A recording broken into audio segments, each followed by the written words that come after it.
Good morning, students. I hope you all are well at your home. And as per schedule, today is our GK turn. So I am going to start a new lesson in GK book. Okay, so all of you students take out your GK book for reading the next lesson. Some words and phrases have been adopted from foreign languages, and you have to read here all these sentences below the foreign words or phrases. Choose their meaning from the clue box and write the correct letter beside each sentences. Okay, students, here are given some new words which are adopted from the foreign languages. ठीक है, so you have to fill all the clues in the given box, okay, with their meaning. So let's start, students, one by one.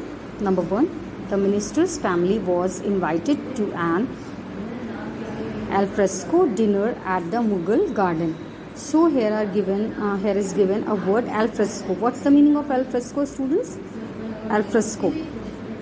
Anybody knows? Okay, I will tell you. See the alfresco. What's the given clue? Number G. So see the number G. What's the meaning in the number G? Open air or maybe outdoors. Okay, outdoors. It means alfresco means outdoor area.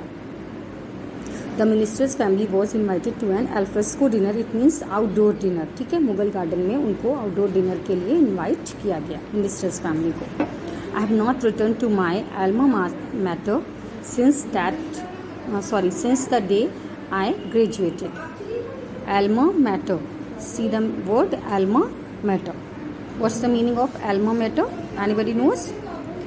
One's old school or university. ठीक है, किसी का भी जो पुराना school होता है, जैसे हम लोगों का लास्ट स्कूल पास करके हम लोग नेक्स्ट स्कूल में जाते हैं, तो जो हमारा लास्ट स्कूल होता है, पुराना स्कूल होता है, ठीक, या फिर मे बी यूनिवर्सिटी, उसको हम लोग एल्मा मैटर बोलते हैं. ठीक, ये एक फ्रेज़ है जो कि फॉरेन लैंग्वेज से लिया गया. ठीक, I have not return to my alma mater since the day I graduated, यानी जब से मैंने ग्रेजुएशन किया है तब से मैं अपने पुराने स्कूल में कभी भी नहीं गया. Mark was an honest salesman and made a bona fide offer to his customers. ये वर्ड तो आप लोगों ने बेटा आई थिंक सुना ही होगा, है ना. bona fide कस्टमर बोलते हैं ना, तो bona fide ऑफर यहाँ पर बोला गया. What's the meaning of bona fide? Anybody can tell me? bona fide बोलते हैं जैसे जिसको ना उस चीज़ के ऊपर बहुत ज़्यादा फेथ हो, है ना, उस चीज़ को हम bona fide बोलते हैं. ठीक है, यानी कि मार्क जो मीन्स मार्क किया गया है, Mark was an honest salesman and made a bona fide offer to his customer. यानी अपने कस्टमर को सबसे ज़्यादा ऑफ़र देने वाला, यानी जिन कस्टमर्स को फेथ होता है उनके ऊपर, वो एक सेल्समैन है. Before appearing for the interview John got his curriculum vitae. Curriculum vitae आप लोग ने सभी सुना होगा, जैसे हम लोग रिज्यूमे बोलते हैं. ठीक है, बायोडाटा उसका बोला जाता है, तो उसी को हम लोग करिकुलम वाइटे भी बोलते हैं. करिकुलम वाइटे में होता है बेटा जो भी उसकी इंफॉर्मेशन होती है, ठीक है, एजुकेशनल क्वालिफिकेशन या फिर उसकी प्रोफेशनल क्वालिफिकेशन, उसको हम लोग करिकुलम वाइटे बोलते हैं. ठीक है. Due to poor planning the annual event of the company turned out to be fiasco. ठीक है, यानी कि पुअर प्लानिंग के रीज़न से कारण से जो एनुअल इवेंट था कंपनी का, वो क्या हुआ? फियास्को. फियास्को मीन्स क्या होता है? Anybody knows? यानी फियास्को मीन्स होता है टोटली फेलियर. ठीक है, तो इस रीज़न से जो उनकी पुअर प्लानिंग थी, इस वजह से जो उनका एनुअल इवेंट था, वो टोटली फेल्ड हो गया. Sachin Tendulkar is widely recognised as a batsman for excellence. ठीक है, सचिन तेंदुलकर को हम सबसे ज़्यादा, ठीक है,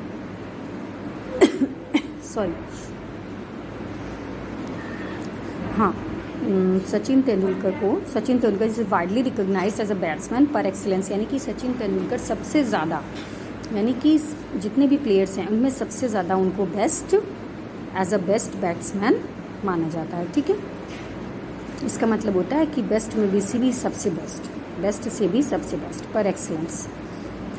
इन times of national crisis the government can appoint the military to serve as a de facto branch of law enforcement. देखिए, जब नेशनल क्राइसिस आती हैं तो गवर्नमेंट जो है वो मिलिट्री को एज अ मिलिट्री को अपॉइंट कर सकती है, जो भी उनकी मिलिट्री हैं, ठीक है, as a de facto branch of law enforcement. De facto का क्या मतलब होता है, आप लोग देख सकते हैं बेटा,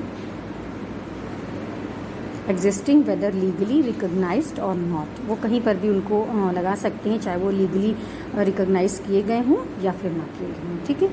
after suffering from months of drought, अच्छा ड्रॉट यहाँ पे एक वर्ड देख रहे हैं, मुझे भी ये नया वर्ड दिखा है तो मैं इसको बताना चाहूँगी आपको, ठीक है। ड्रॉट का मीनिंग क्या होता है, एनीबडी नोस? DROUGHT drought.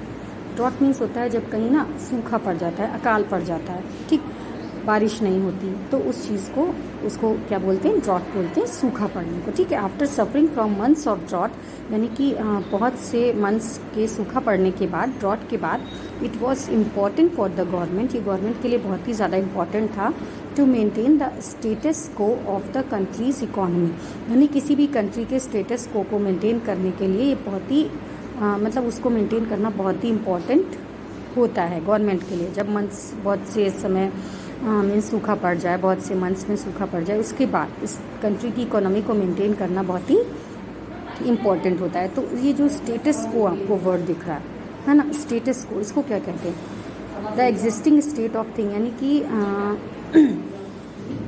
किसी थिंग्स की जब वो चीज़ एग्जिस्ट होने लगे उन चीज़ों में, है ना, तो उसको कैसे मेंटेन करते हैं, ठीक है।